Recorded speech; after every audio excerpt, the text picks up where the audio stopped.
Why is the United States quietly preparing for conflict in the southern Caribbean, far from headlines, reactivating facilities abandoned since the Cold War era? To understand this escalation, we must examine dormant Cold War infrastructure now rapidly reawakened, signaling preparations that extend far beyond routine military exercises. At the center stands Roosevelt Roads Naval Station, once the largest naval base worldwide, closed in 2004, now reportedly returning to operational status. What was converted into civilian land is being transformed back into a forward operating base, capable of supporting sustained naval and air operations. But Puerto Rico is not alone. The Henry E. Rolson Airport in the U.S. Virgin Islands is undergoing a strategic transformation. Once serving tourists, this airport is becoming a logistics hub designed to handle heavy military transport and continuous supply operations. Such coordinated reactivation raises one unavoidable question: why is this happening now, and what threat demands this sudden mobilization? According to intelligence assessments, two global actors drive urgency: Russia and China, expanding influence far closer to American shores. Moscow and Beijing are not merely visiting Venezuela. Reports suggest efforts to establish permanent military footholds within the region.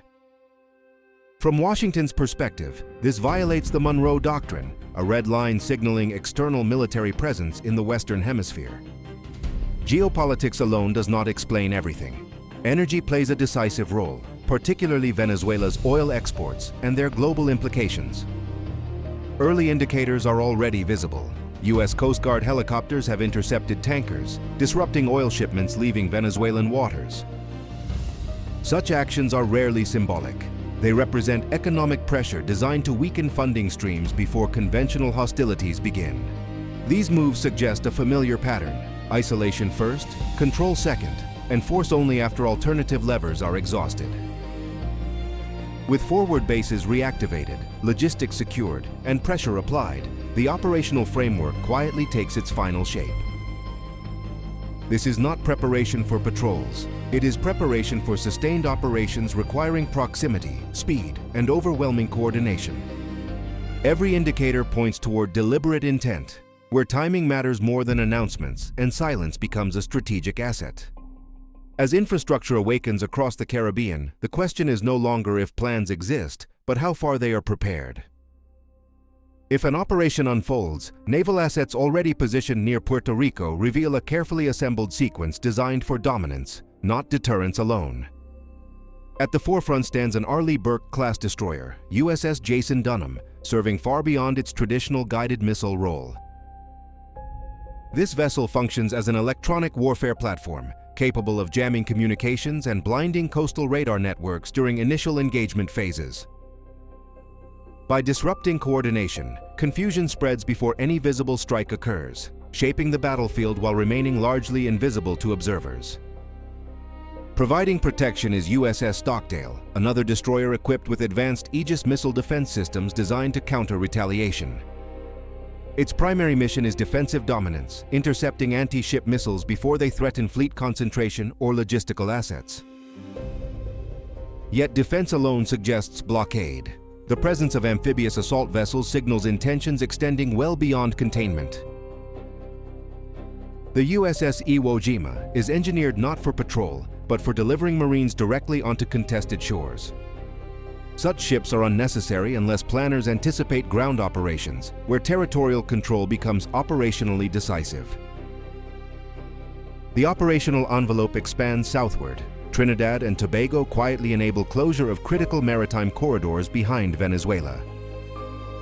These waters allow control over the Gulf of Paria, preventing naval escape routes into the Atlantic. Stationed here, USS Gravely operates as a sentinel, monitoring submarine movement and intercepting fast attack craft. Its role ensures maritime isolation, eliminating threats to commercial shipping lanes and Allied naval formations. Commanding the entire formation is a Ticonderoga-class cruiser, acting as air defense coordinator. From its advanced command center, it synchronizes ships, aircraft, and sensors into a single operational organism. This integration allows rapid response to threats, maintaining layered defense while enabling offensive flexibility across domains. Such coordination reflects planning for escalation, where control of sea and air determines operational tempo. With naval dominance structured, attention inevitably shifts towards speed, reach, and the decisive first strike. Ships are powerful, but slow.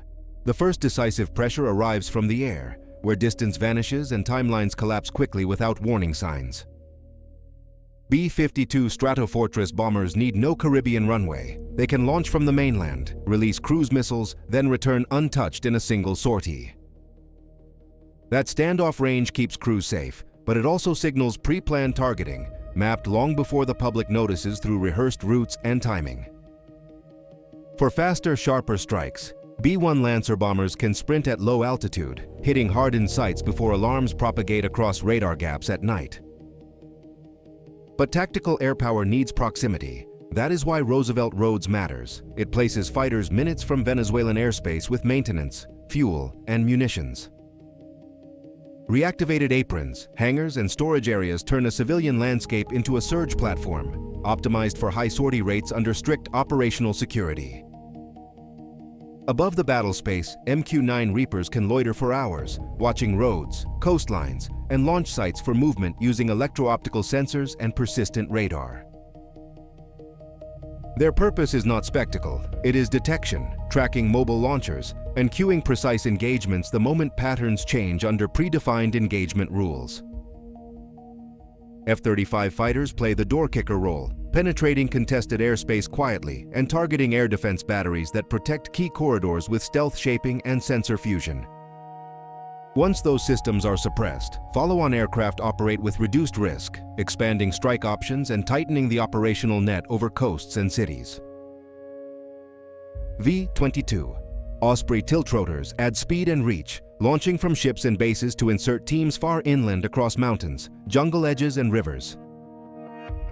These insertions rely on precise timing, terrain masking, and secure communications, because visibility alone can compromise an entire mission before shots are fired.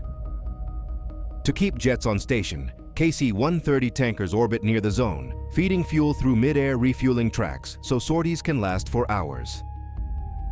Fuel is only part of endurance. Maintenance crews, spare parts, and munitions must flow continuously into the forward hubs via guarded convoys, timed. That is where C-17 cargo aircraft matter, moving pallets, vehicles, and personnel at scale, day and night into Roosevelt Roads and Rolson Airport. Logistics reveals intent. Sustained airlift means planners expect duration, not a brief signal, and they preposition accordingly with medical support, communications, and redundancy. When bombers hold alert status, amphibious ships stage offshore, and bases reactivate, the pattern resembles decisions already executed rather than options under debate. Next, we examine how each side adapts: surveillance, interdiction, and hybrid defenses, because modern conflict is shaped as much by information as by firepower itself. Every operation invites resistance. Understanding potential outcomes requires examining how Venezuela might respond using layered defenses, geography, and asymmetric strategies under pressure. Although technologically outmatched, Venezuelan forces compensate with local knowledge, dispersed assets, and extensive militia mobilization across urban and rural environments. Reports suggest millions of militia members could be mobilized, complicating amphibious landings and forcing attackers to secure multiple fronts simultaneously. Layered air defenses, including mobile missile systems, would aim to challenge air superiority and disrupt predictable flight corridors during early phases. Coastal patrols and small naval units could harass blockades, using speed, concealment, and civilian traffic to blur engagement thresholds deliberately. Cartel networks further complicate control, exploiting smuggling routes, jungle cover, and informal infrastructure developed over decades beyond state oversight.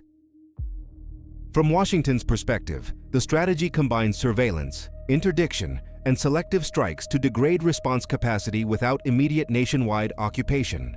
Destroyers, submarines, and aircraft coordinate to isolate key nodes while minimizing exposure through standoff ranges and controlled escalation. Submarines play a silent role, monitoring communications, shadowing vessels, and retaining the option for sudden precision strikes from concealment. Maritime patrol aircraft extend awareness, tracking movement patterns and feeding targeting data to surface and subsurface assets continuously. For defenders, survival depends on dispersion, deception, and forcing attackers to expend resources across many uncertain targets. This creates a hybrid battle space where conventional force meets irregular tactics, information warfare, and economic disruption simultaneously. External actors may influence escalation. Russia, for example, could supply long-range drones to complicate airbase security and logistics hubs. These systems favor persistence, allowing strikes or reconnaissance while forcing defenders and attackers to allocate constant surveillance resources.